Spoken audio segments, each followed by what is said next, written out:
بسم اللہ الرحمن الرحیم۔ ناظرین کرام السلام علیکم ورحمۃ اللہ وبرکاتہ۔ آج اتوار کی خصوصی محفل سوال جواب کی نشست میں آپ حضرات کا خیر مقدم ہے۔ آپ کے سوالات کے جوابات کے لیے ہم آج حاضر ہیں۔ یہ 123واں سیشن ہے ہمارا۔ آج ہمارے پاس چند سوالات ہیں، اس کے جوابات سماعت فرمائیں۔ نمبر 1، جناب بلال خان انہوں نے سلام کے بعد کہا، ایک سوال تھا کہ کیا اللہ نیک بندوں کو ان کی موت کا پتہ پہلے ہی چل جاتا ہے؟ اللہ کے نیک بندوں کو ان کی موت کا پتہ پہلے ہی چل جاتا ہے؟ جواب یہ کہ ایسا نہیں ہے۔ موت کا وقت کسی کو نہیں معلوم ہے، جیسے قیامت کا وقت کسی کو نہیں معلوم ہے۔ اللہ کے نیک بندوں کے ساتھ اللہ تعالیٰ کی طرف سے بعض دفعہ معاملہ یہ ہوتا ہے کہ ان کے ذریعے سے ایسے کلمات یا ان کے ایسے افعال ان کے ذریعے سے وجود میں آتے ہیں جس سے لوگوں کو اندازہ ہو جاتا ہے، خود انہیں اندازہ ہو جاتا ہے کہ لگتا ہے کہ ہمارا چل چلا ہوا ہے۔ یہ ایک ضنی چیز ہوتی ہے، گمان کے درجے کی ہوتی ہے۔ ورنہ بعض دفعہ جو ہے بزرگان دین کہتے ہیں بھائی ہم جانے والے ہیں اور پتہ چلا سالوں باقی ہے، اس لیے کوئی یہ یقینی بات نہیں ہے۔ اور یہ سمجھنا کہ اللہ کے نیک بندوں کو پتہ چل جاتا ہے، یہ غلط ہے۔ موت کا وقت کسی کو نہیں معلوم، جیسے قیامت کا وقت کسی کو نہیں معلوم، نہ اپنی موت معلوم ہے نہ قیامت کا وقت معلوم ہے۔ ہاں یہ کہ اللہ تعالیٰ کی طرف سے کسی کے ساتھ کچھ اس طرح کا کرم کا معاملہ ہو جائے، یہ کرامت کے قبیل سے ہوگا، اور اللہ تعالیٰ اپنے نیک بندوں کے ساتھ بہت سے معاملات ایسے فرماتے رہتے ہیں۔ اگلا سوال جناب الیاس شریف کمنٹ میں انہوں نے پوچھا، مفتی صاحب اگر خشک منی والے کپڑے کو آٹومیٹک مشین میں ڈال دیں تو کیا وہ کپڑے پاک ہوں گے؟ اور اگر گیلی منی والے کپڑے ڈالیں تو پاک ہوں گے؟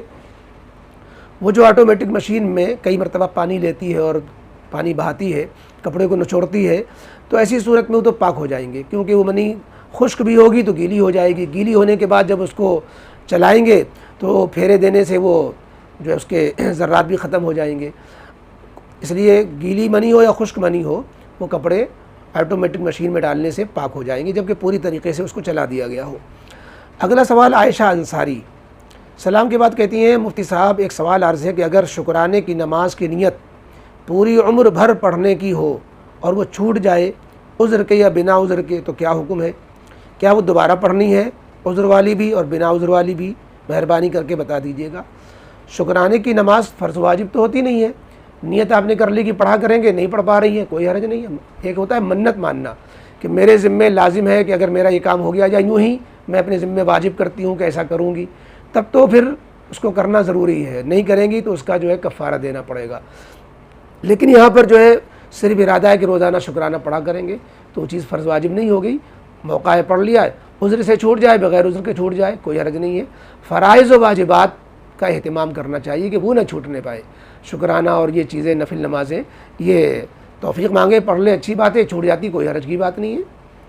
اگلا سوال بنت حوا کہتی ہے، مفتی صاحب میرا 6 مہینے کا بیٹا ہے، وہ بہت روتا ہے، اس کو گود میں لے کر نماز پڑھنا پڑتا ہے۔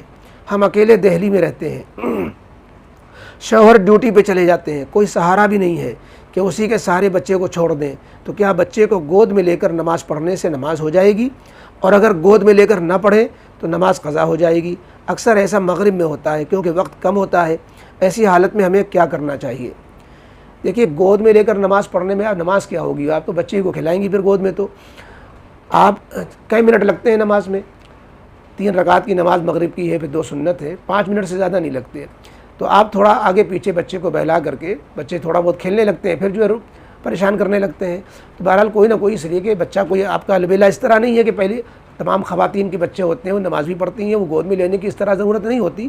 یہ تو کبھی کبھار ہوتا ہے کہ نماز توڑنی پڑ گئی، بچہ جو ہے غلط جگہ خطرے میں آ گیا تھا، کہیں گر پڑتا، تو بچے کی جان بچانے کے لیے نیت توڑ کر کے اس کو سنبھال لیا، ورنہ تھوڑی دیر بچہ روتا بھی رہے آپ نماز پوری کر لیں جلدی سے، آپ نہ پڑھے لمبی لمبی رکعتیں انا اعطیناک قل اللہ پڑھ کر کے نماز پوری کر لیں۔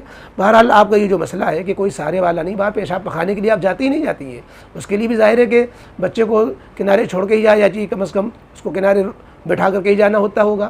تو اس بہرحال کسی طرح بن پڑے نماز قضا نہ ہونے دیں، اور بہلا پھسلا کے بچے کو چند منٹ کے لیے کنارے کر کے ہی یکسوئی سے نماز پڑھیں۔ بچہ رونے لگے یا کوئی خطرے کی بات آئے تو مختصر نماز کر کے پھر اس کو لے لیں، یا سنت میں کسی وجہ سے تاخیر کر دیں۔ اگلا سوال انہی کا ہے، انہوں نے ایک ویڈیو کا لنک بھیجا ہے اور پوچھا ہے، مفتی صاحب یہ بات کہاں تک درست ہے کہ شب برات میں روحیں اپنے گھر والوں سے ملنے آتی ہیں؟ یہ سنی جماعت اسلامی کا جو دعوت اسلامی کے چینل میں شاکر نوری صاحب کی ایک ویڈیو بھیجی انہوں نے، وہ کہہ رہے ہیں کہ فتاوی رضویہ وغیرہ کے حوالے سے کہ شب برات میں یا جمعہ کے دن روحیں آتی ہیں اور درخواست کرتی ہیں ایصال ثواب کے لیے، بے بنیاد بات ہے۔ قرآن کریم سے یہ بات ٹکرا رہی ہے۔ قرآن کریم میں کہا جاتا ہے کہ جو نیک لوگوں کی روحیں ہوتی ہیں وہ علیین میں ہوتی ہیں، اور جو بروں کی روحیں ہوتی ہیں وہ سجین میں ہوتی ہیں۔ لہذا علیین والوں کو بھی آنے کی ضرورت نہیں، کیونکہ اس سے زیادہ مزے اڑا رہی ہیں وہ، آپ کو ان کے جو ہے نعمتوں کی ان کو حاجت ہی نہیں ہے۔ اور جو سجین میں قید خانے میں، ان کو یوں بھی جو ہے جانے کی اجازت نہیں، کیونکہ وہ قید میں ہے۔ بہرحال یہ بات بے بنیاد ہے، چاہے کسی نے لکھی ہو اور چاہے آپ نے کسی سے سنی ہو۔ جب قرآن و حدیث سے کوئی مضبوطی کے ساتھ کوئی عقیدہ، کوئی مسئلہ ثابت نہ ہو تو ہم اس کا عقیدہ نہیں رکھ سکتے۔ تو لہذا کچا عقیدہ ہم نہیں رکھیں گے، یا تو کوئی مضبوط دلیل وہ دے۔ قرآن و حدیث سے تو یہ معلوم ہوتا ہے کہ علیون و سجین میں روحوں کا معاملہ ہوتا ہے۔ خواب میں کبھی روح آ جانا، یہ تو خواب کی بات ہوتی ہے، خواب میں آ جانے سے دلیل نہیں پکڑی جا سکتی۔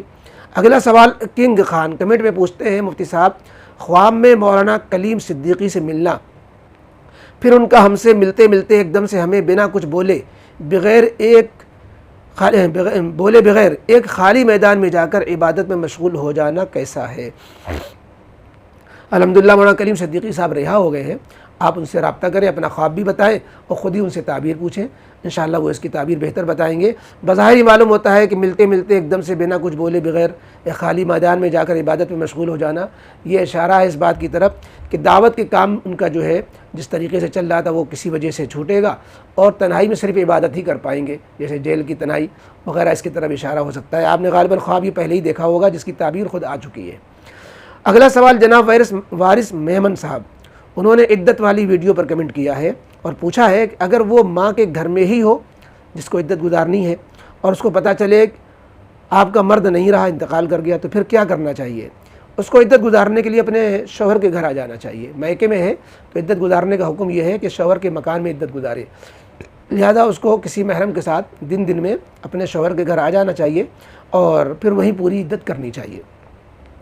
اگلا سوال مجاہد الہی صاحب کہتے ہیں، السلام علیکم، حدیث ہے کہ کعبہ کی طرف تھوکنے والے کو قیامت کے دن اس حال میں اٹھایا جائے گا کہ وہ تھوک اس کے پورے چہرے پر لگا ہوگا، پلیز وضاحت فرمائیں۔ جی ہاں، مسئلہ تو یہی ہے، قبلہ و کعبہ جو قابل احترام ہیں اور ایک مومن کے لیے یہ بہت بڑی بے ادبی ہے کہ وہ قبلہ کعبے کی طرف تھوکے، اس لیے مسجد میں تھوکے یا قبلہ کعبے کی طرف تھوکے، دونوں سے متعلق حدیثیں ہیں، ابو داؤد شریف میں بھی ہیں، لیکن حضرت ابو حذیفہ جو راوی ہیں، بعض نے کہا کہ یہ حدیث نبی کریم علیہ السلام کی نہیں بلکہ حضرت حذیفہ خود اس بات کو نقل کرتے ہیں۔ ہاں یہ ضرور حدیث میں ہے کہ ایک صاحب نے جو نماز پڑھاتے تھے انہوں نے قبلے کی طرف تھوکا تو نبی کریم علیہ السلام نے ان کو جو ہے معزول کر دیا تھا کہ آپ امامت کے لائق نہیں ہیں۔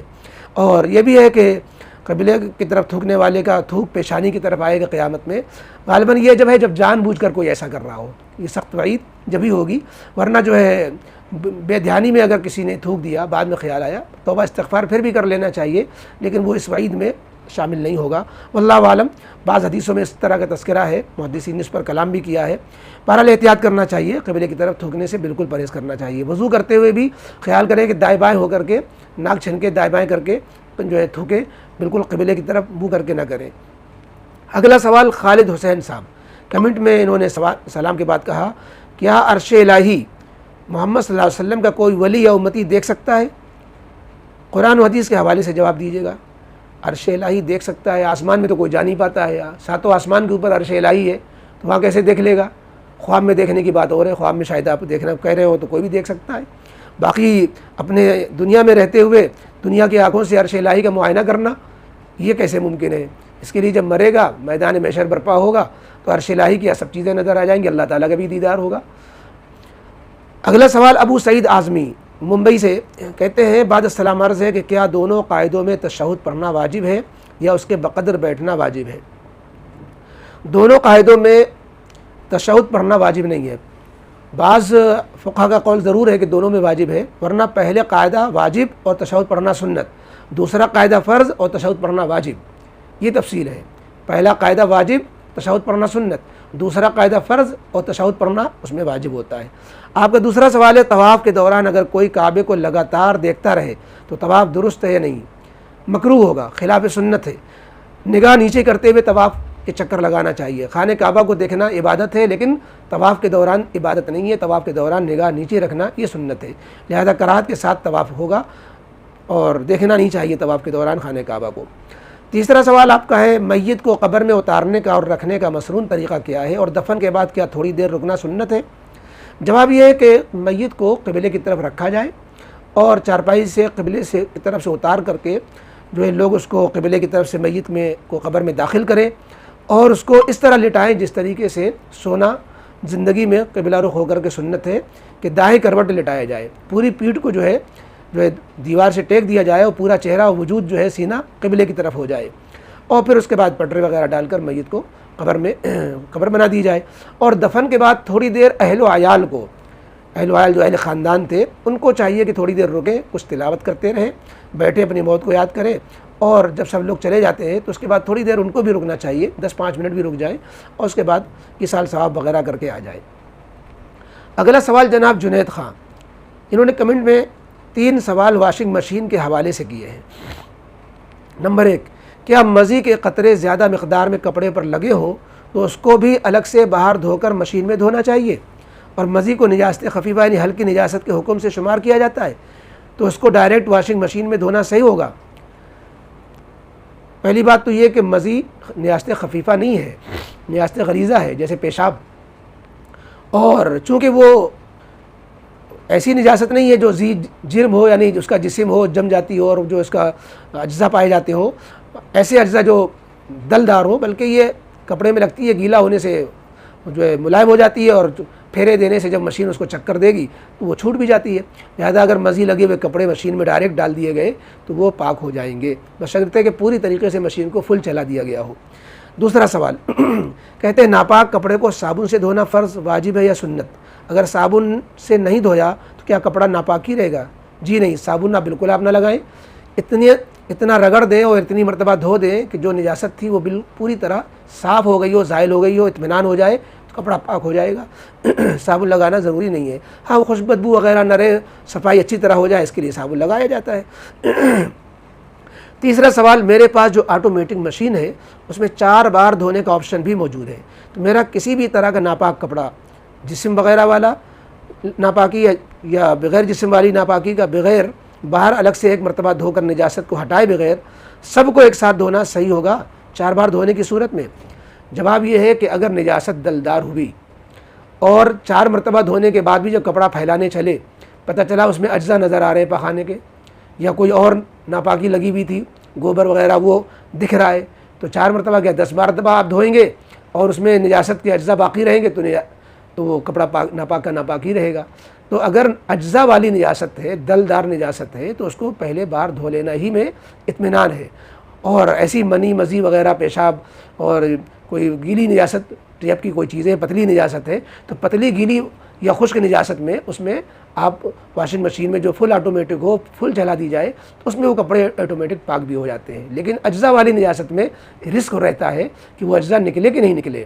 اگر اجزاء اسی میں رہ گئے، مشین چکر دیتی رہی اور اجزاء اسی میں ادھر سے ادھر سنتے رہے اور اخیر تک جو اجزاء باقی رہے تو کپڑا وہ تو ناپاک رہے گا ہی ناپاک ہو، جتنے کپڑے اس کے ساتھ تھے سب ناپاک ہو جائیں گے۔